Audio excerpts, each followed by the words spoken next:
Hello everyone. My wife tells me I must clean. We have a pile of arc from the Lincoln Welding Company. Have the American Welding Society. We have fabrication and metalworking and a pile of junk magazines. And they go from whatever those are. They go from 2017, 18, 19, 20, and part of 21.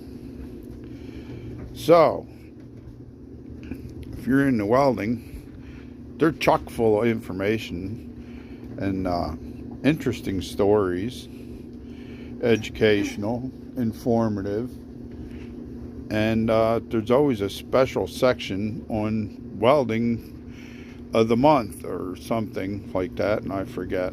I haven't opened one in a while. Anyway, give me a buzz. Let me know. You want